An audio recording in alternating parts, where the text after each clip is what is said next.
اللہ تعالیٰ نے جو عبادات کا ہمیں پورا نظام دیا ہے، یہ پورا کا پورا نظام ہی ہمیں اس بڑی جد و جہد کی طرف آمادہ کرتا ہے۔ میں نے تو آپ کو بتایا نا کہ اس روزے میں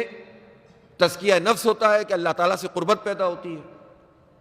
نیکی اور پرہیزگاری پیدا ہوتی ہے، خیر خواہی پیدا ہوتی ہے،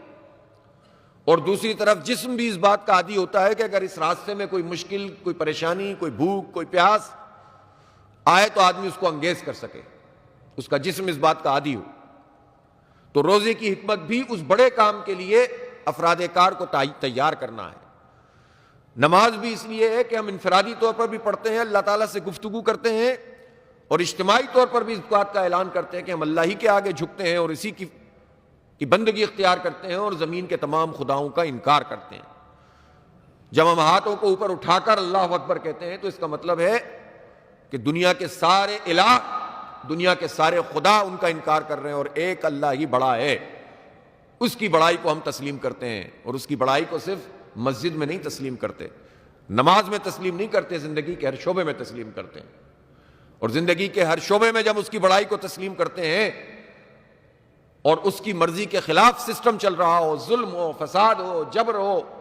طاقتوروں کی بالادستی ہو، دنیا میں انسان انسانوں کے آقا اور خدا بن بیٹھے ہوں، جو اللہ کو کہتا ہو کہ اللہ اکبر اور صبح اور شام کہتا ہو، ہر رکعت میں کہتا ہو، بار بار کہتا ہو، وہ کیسے کسی دنیا کے خدا کو تسلیم کر سکتا ہے، اس کی خدائی کو مان سکتا ہے؟ اس لیے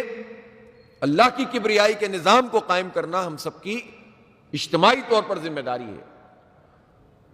وقت گزرنے کے ساتھ ساتھ یہ تصور لوگوں میں سے ختم ہوتا چلا گیا کہ ہماری اجتماعی ذمہ داری کیا ہے، اور نماز کو محض عبادات کا جو دین ہے اس کو محض عبادات کا مجموعہ بنا کر پیش کیا گیا، اور جو اس کی اصل اسپرٹ ہے اس اسپرٹ سے لوگوں کو دور کیا گیا، اور پھر اس میں بھی جو جزوی تنوع ہے، اختلاف ہے، جو باعث رحمت اور برکت ہونا چاہیے چھوٹی چھوٹی اور جزوی چیزوں میں، اسی کو اصل دین بنا کر لوگوں نے دکانداری قائم کر لی، لوگوں کو فرقوں میں تقسیم کر دیا، مسلکوں میں بانٹ دیا۔ اربوں انسانوں کے اوپر چند انسانوں کی بالادستی کا نظام موجود ہے، اس پر تکلیف نہیں ہوتی، اور چھوٹی چھوٹی باتوں پر لوگوں کو اسلام کے دائرے سے خارج کر رہے ہوتے ہیں۔ اس میں ان کو ایک عجیب طمانیت مل رہی ہوتی ہے، اس لیے کہ اس میں دکانداری کا نظام قائم ہو جاتا ہے، میں دیوبندی، یہ بریلوی،